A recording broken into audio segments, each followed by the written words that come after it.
Okay, good morning. This is my first run here. Let's see if we can get it going. I just have been monkeying with the camera a little bit.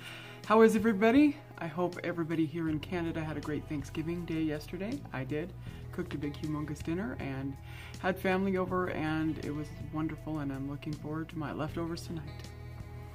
Anyways, it's been a few days, probably over a week since I made a video. I've had some things going on personally that's kept me from doing it, but I've just been reading, and there's probably some stuff that I've missed, but you know, getting out there. But I'm not worried, it'll come back around again when it's supposed to. Everything happens the way the Father wants it to happen. So anyways, today is going to be the information based on this that I have been reading, and just, I mean, so many wow moments. It's funny because this is how my brain works. I give you a little insight into what some of these pages look like.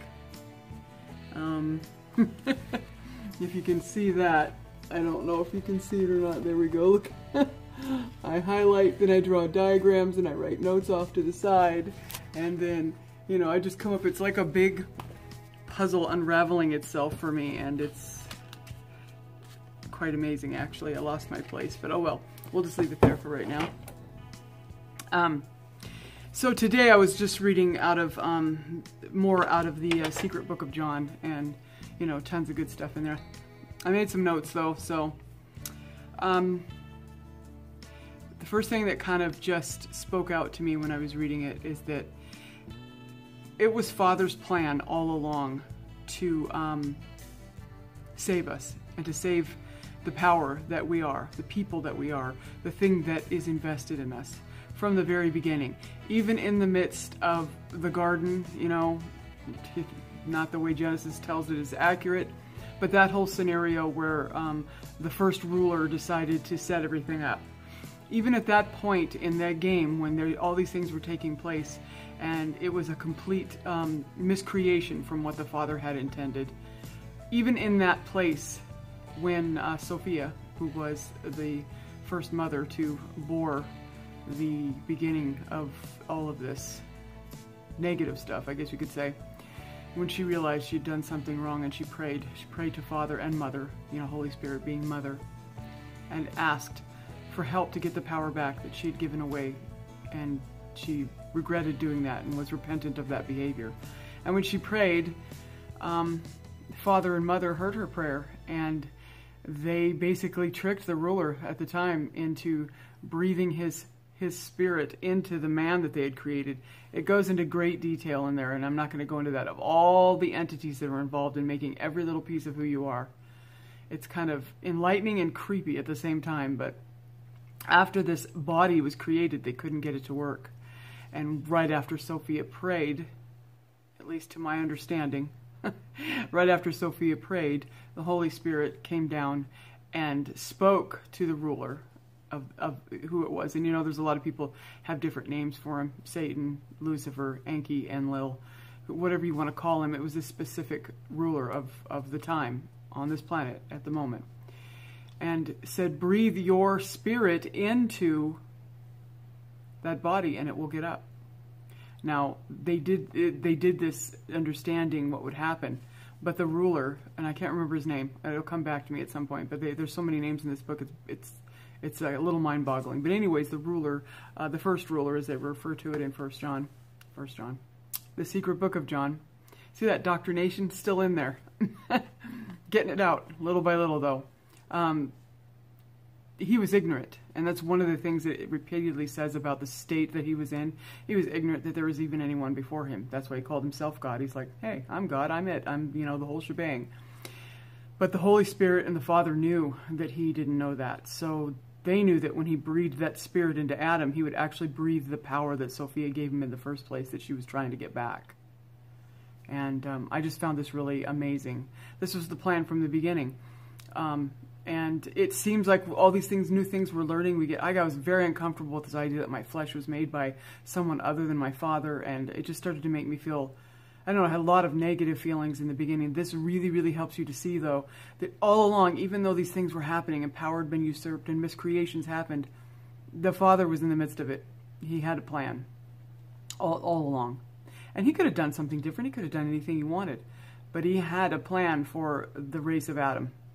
This is all planned for us, so you can take rest in that for sure. So he did that, and then all of a sudden, you know, Adam came to life and was smarter and more intelligent and had a lot more going on than the ruler. He didn't really like that very much. So it's another thing that really caught my eye was he put this power into Adam, and that power was this power that was created to put into Adam was because the father and the mother were concerned that even though he was, you know, so much smarter and so much more enlightened than the beings that were ruling over him, they were concerned that he could still be overtaken. And so they sent the enlightened insight into Adam, which was something that was just really amazing to me. And the enlightened insight is the divine feminine. It goes on in the book to describe this as being, you know, a feminine spiritual state, basically. And they put it inside of Adam. So, and this insight spoke to him and clarified his mind and kept him from being overtaken. It was constantly ministering to him, constantly teaching to him. And I found that to be really interesting. And I apologize, I'm looking at notes because I did this study this morning and I just gibber-brashed a bunch of stuff down here. So anyways, it was to stop the archons from overpowering Adam. She taught him. And once again, Derek was very clear to make this point, and I want to make it, that I'm not glorifying, oh cool, I'm a woman, I'm better than the dudes, you know. That's not what it is. We're all lacking that divine feminine, just like Derek said, absolutely lacking it. But the cool thing about it is relating to it somewhat as a woman and understanding why men are so drawn to women and how this whole thing kind of puts itself together. And it's I don't know, it just makes me feel peaceful, and I can't explain that. Peaceful because I know that I was created in part, the divine feminine, to help Adam, to give him what he doesn't have. And that's just, I don't know, I just find that very amazing. And then it said that the powers that be put Adam into a deep sleep, which was, they called it a death. And even in that deep sleep, in that death that they tried to put him in, they tried to overcome him, the enlightened spirit, which was the divine feminine, even while he was being made to forget with forgetfulness and to be estranged, she was teaching him and keeping that from happening. She just kept enlightening him and giving him the wisdom of that spirit. Even in the midst of that first attempt to take Adam out, it didn't work, because it says in the secret book of John that this spirit can't be, what was the word? It just was right there, I almost had it. It can't be captured. It can't be taken prisoner. It can't. And so this, of course, enraged, you know, the ruler at the time, of course. It was called the enlightened insight of life. Female, it's a description of the feminine, the divine feminine, which I thought was really awesome. One thing that I found in this that I thought was really enlightening. Now, this is John, and he's talking to Jesus Christ, the Lord, who probably, from what I can gather, was actually Yeshua in this situation. But the Christ, as we know, is a station. It's something that we all are. We all carry it. But I felt this kind of like touching and sort of just, I don't know, it just touched me in a way, and maybe it'll mean something to you, I don't know. But anyways, there was it 3 times? I think it was 3 times. On 3 occasions when John asked Lord, and he had a question for him, it said that Christ laughed. And I just loved that, because when he asked his questions, he laughed, and he's like, oh, wait till I tell you this one. You know, I could just feel that sense of him being jovial, and I just thought to myself, you know, the Spirit of Christ is like the comic relief in this whole makeup of the all. And I don't know, that might seem silly to you, but to me, I was thinking to myself, the pleasure of comedy, the pleasure of laughter, it's all in there, right? You know, and I loved how he brought that up every time. You know, not every time, but 3 times he asked a question and he laughed. And I don't know why, but that spoke to me, so I decided to add it in there. And I said this earlier, it's no wonder that men are drawn to the female. Made in the image of the enlightened insight of life. The ruler, when he decided to make the woman, which he did that next, because he said, I'm going to take this thing out of Adam and then I can have her, basically.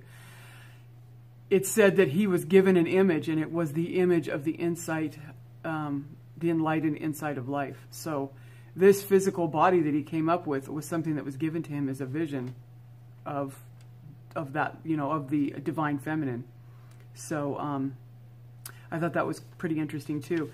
And then as I read along, it was talking about, like it does in the original scriptures in the Bible, about how a man and a woman will be drawn together and they'll leave their mother and father.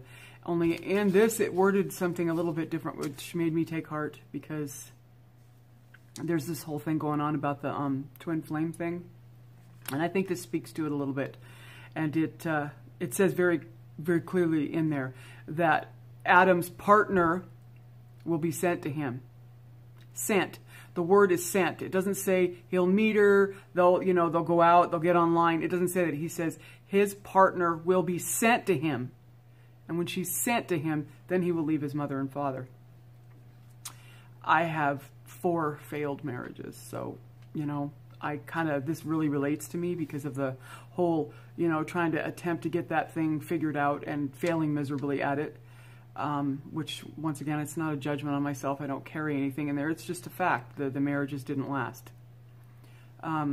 Seeking after that. I spent the first half of my adult life looking for that thing, not realizing that it says it right here. I just need to wait. If that Adam for me exists, he will be sent to me. Sent. And then he will leave whatever he's got. And I imagine at this time it's not his mother and father anymore. It could be.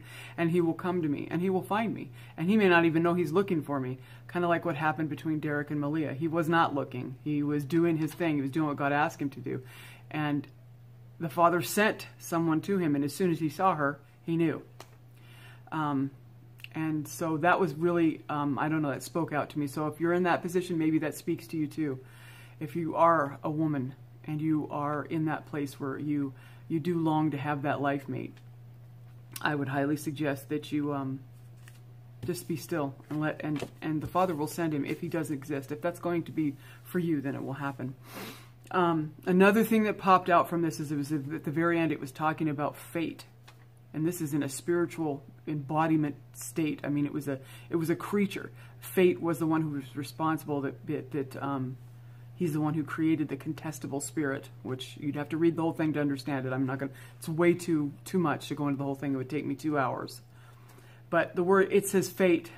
All of the evil attributes come from fate. It's on page 130 in the, if you have the book, it's on page 130 in the Secret Book of John.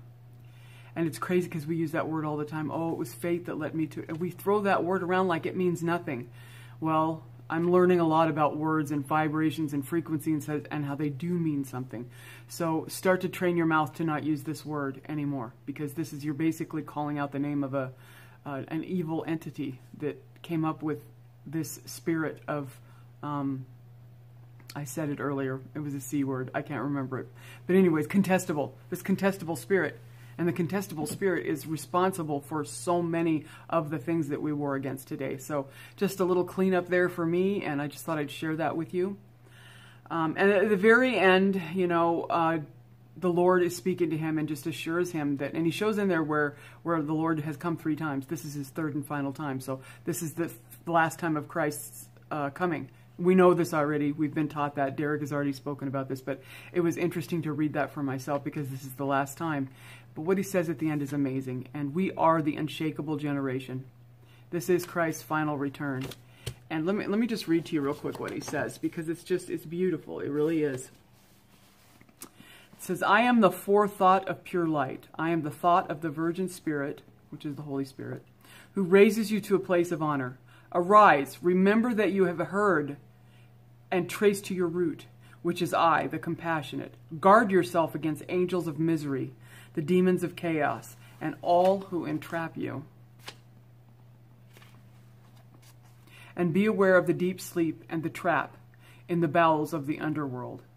I raised and sealed each person in luminous water with 5 seals, that death may not prevail over the person from that moment on. So if you are part of the global witness, part of this family, part of this group of people, this fragmented elect, this very small garment, that's you. From this moment on, we are the unshakable generation.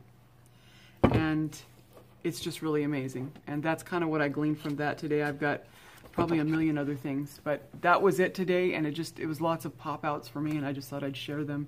And also take the opportunity to tell you that I love you, and I want to send that love to you. I have been just abundantly drowned in love, and I can't explain it any other way. It's like the more that I put out there, the more comes back to me. It's the most incredible. And I know I'm probably preaching to the choir, but maybe somebody out there is kind of missing that little link or whatever. Any opportunity I can love you, I will, because you are me and I'm you. We're connected to each other. We're one. It'd be like, I take care of my health. I try to eat the right things. I do things for myself. You are myself, and I'm yourself, and it's just beautiful. So I want to send that to you. Love, peace, understanding, and truth.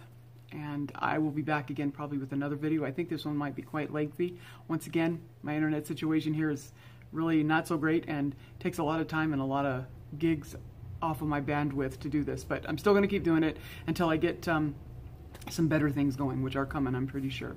So you guys have a great day. I love you so much, and I'm really hoping that this was helpful to someone. If not, no big deal. Still supposed to be doing it. I love you, and you have a great day, and I will talk to you soon.